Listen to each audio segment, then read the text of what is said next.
आजकल तो स्त्रियां मांग भी नहीं भरती।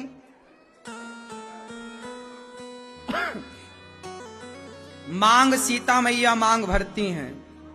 जिसकी जितनी लंबी मांग, जिसके जितने लंबी मांग, उसके पति की आयु लंबी। ये ऐसी मान्यता है।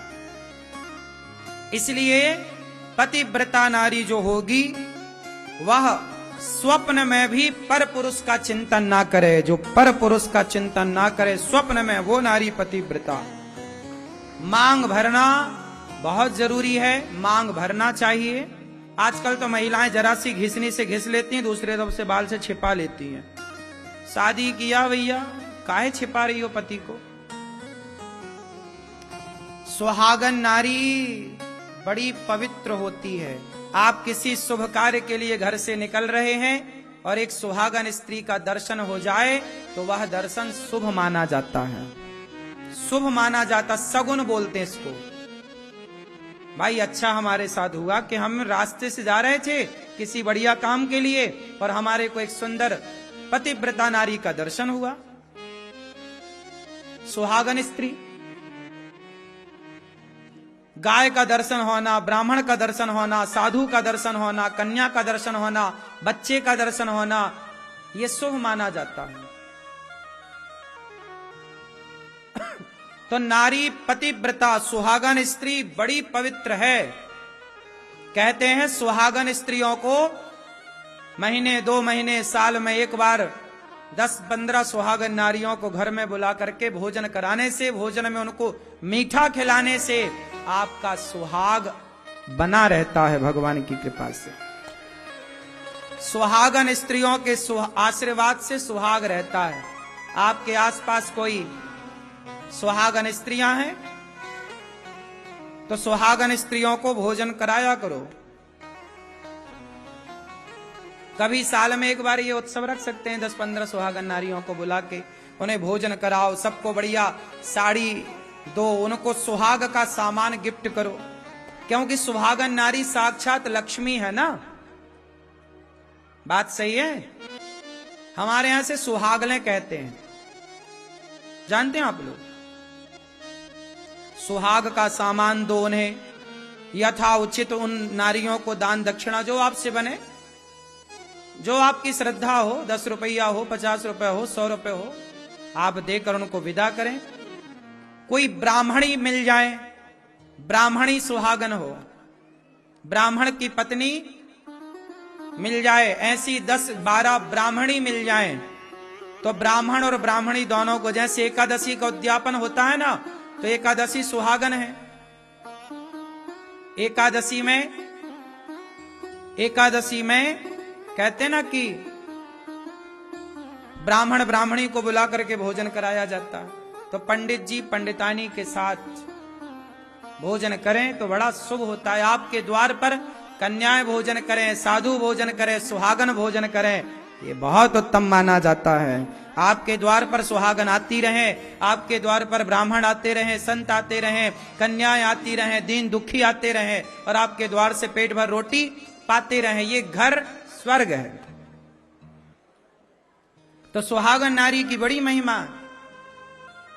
सुहागन और पतिव्रता वो तो फिर साक्षात देवी। ऐसी नारियों के दर्शन मात्र से व्यक्ति का काम बन जाता है। इसलिए नारी का पांव बड़ा शुभ माना जाता है। पतिव्रता नारी हो। पतिव्रता नारी कैसी होती है? पतिव्रता स्त्री वही होती है जो अपने पति के अतिरिक्त किसी को स्वप्न में ना चाहे और उसके शरीर को पति के सिवा कभी कोई पर पुरुष ना देखे, वही सती सावित्री, वही पतिव्रता होती। यदि तुम्हारे शरीर को सब देख रहे हैं तो काहे की पतिव्रता? ये तो फिर वैश्याएं हो जाती हैं। इसलिए कहते हैं शरीर को ढको, सब ना देखें। लेकिन आजकल तो दिखाने का ही फैशन चल रहा है।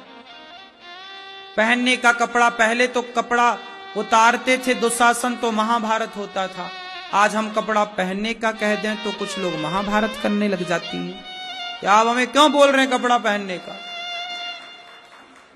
बड़ी विडंबना है ना मेरी मां। आजकल तो बस कपड़े कहां पहन रहे हैं, पुरुष तो फिर भी कपड़ा पहनता है। स्त्रियों को पता नहीं क्या हो गया, किसने भड़का दिया।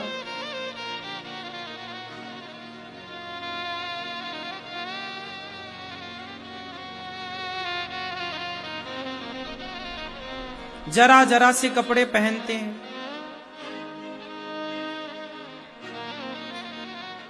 कपड़ा पहन, अब न्यूज में हमें बुलाते हैं और वहां लड़कियों को बिठा लेते हैं जरा जरा से कपड़े पहना के, और फिर वो लड़कियां हमसे कहती हैं कि आप कपड़ा पहनने को काहे बोलते हो।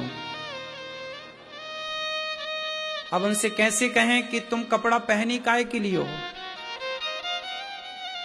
जिसके लिए कपड़ा बताओ काहे के लिए पहना जाता है, कपड़ा काहे पहना जाता है बताओ। शरीर को, कपड़ा पहनने का मूल कारण है शरीर को ढकना।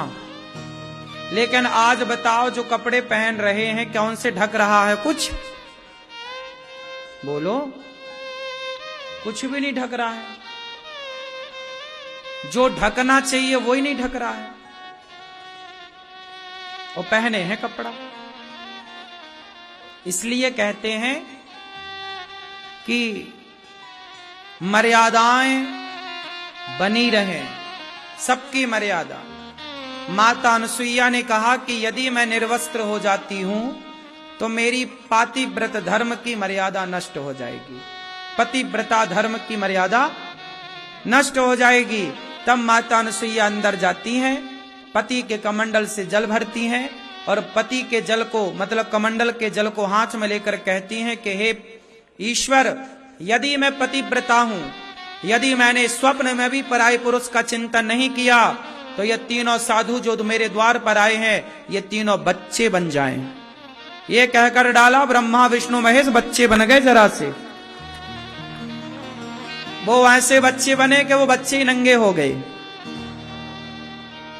अब मैया ने लाके अपना दूध पिलाया, और छोटे बच्चे तो नंगे होते ही हैं। तो मैया ने अपना दूध पिलाया और 3 पालने बनाए और तीनों को झूला झूला रही। अब ब्रह्मा विष्णु महेश तीनों बच्चे बन गए, तीनों एक से दिख रहे। मैया ने दूध पिलाया, बढ़िया रखा, तीनों की सेवा की। लक्ष्मी जी को लगा कि मेरे पति गए थे, लौटे नहीं। पार्वती जी को लगा, सरस्वती जी को लगा कि हमारे पति गए थे कहीं परीक्षा लेने गए थे, हम लोगों ने भेजा था कि जाओ जरा देखो क्या हमसे बड़ी पतिव्रता अनुसुईया जी हैं। नारद जी मिल गए, नारायण नारायण, महाराज क्या हमारे पति कहीं मिले? नारद जी बोले तुम्हारे पति बच्चे बन गए, अब वो बड़े होंगे, उनका फिर ब्याह होगा, तुम खारिज। लक्ष्मी जी बोली हे भगवान बच्चे बन गए, किसने बनाया? माता अनुसुईया ने। अब तो दौड़ी माता लक्ष्मी अनुसुईया जी की तरफ। पार्वती जी बोली नारद जी हमारे पति कहीं नजर आए? बोले वो दूध पी रहे हैं बच्चे बन के। अरे दौड़ी पार्वती जी, हमारा पति छोटा बच्चा बन गया। सरस्वती जी दौड़ी, तीनों गई माते माते क्षमा। मैया बाहर आई, कौन हो तुम? मां हम आपकी बहू हैं, बहू। अनुसुईया जी बोली हमारे बच्चे तो अभी छोटे हैं, वो तो जवान नहीं भय, बहू इतनी बड़ी बड़ी कहां से आ गई? मां क्षमा करिए, हम सरस्वती हैं, हम पार्वती हैं, हम लक्ष्मी हैं, ये हमारे पति हैं। अच्छा तो ये ब्रह्मा विष्णु हैं, महेश हैं? हाँ हाँ हाँ। अच्छा एक काम करो फिर अपना अपना पति उठाओ जाओ। अब पार्वती जी बोली धोखे से मैं ब्रह्मा को ना उठा लूं, क्योंकि तीनों एक से।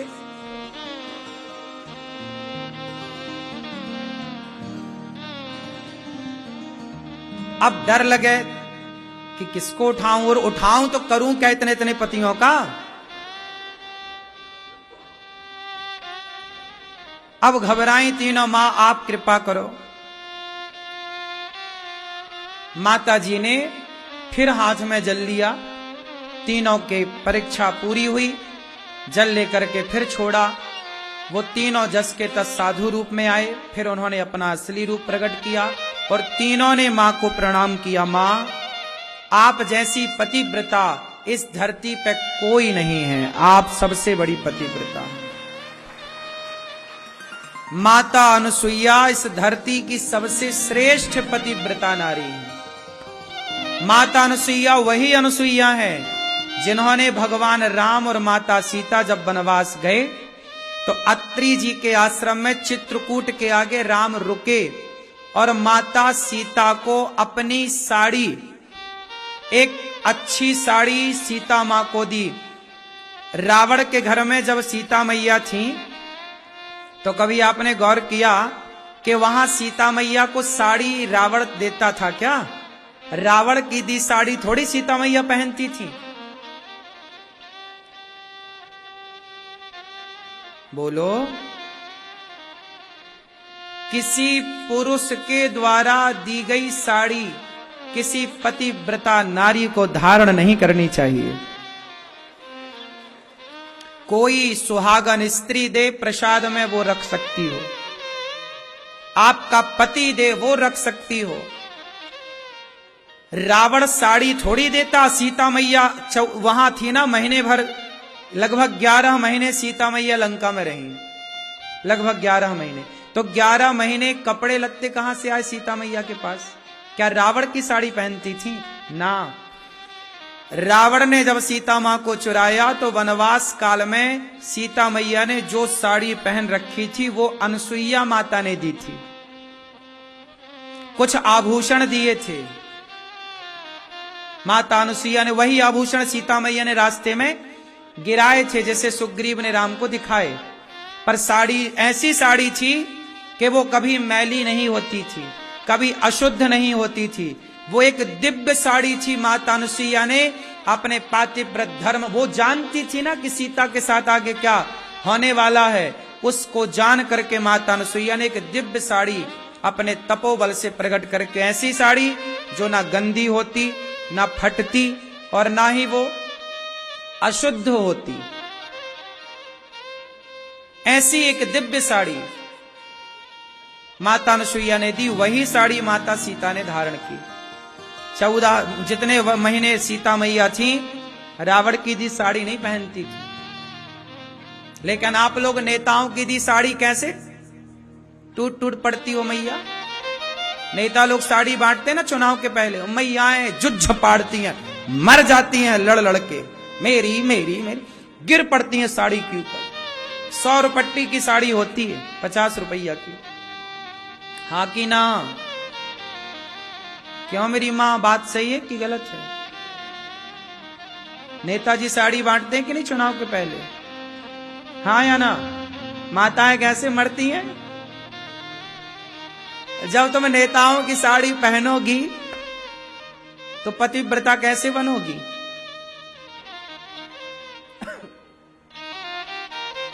सब चीजें सबसे नहीं लेनी चाहिए। साड़ी पवित्र वस्त्र है, ये साड़ी।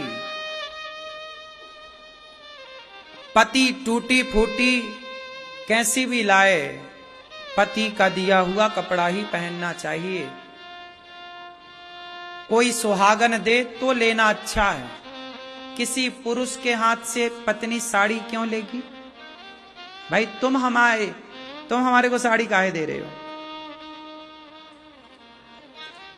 लेकिन आजकल तो बस लेने से मतलब है, कोई दे, रावण दे।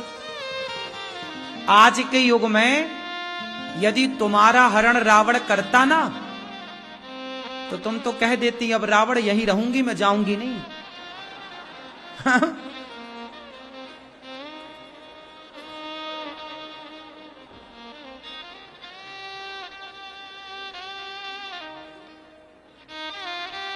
बात सही।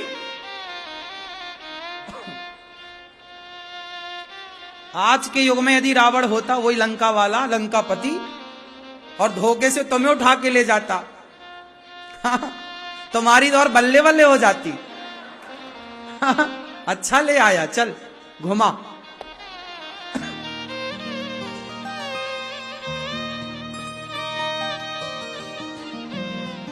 तुम तो 4 तोला सोना देख की और लंका देखती तो पता नहीं क्या।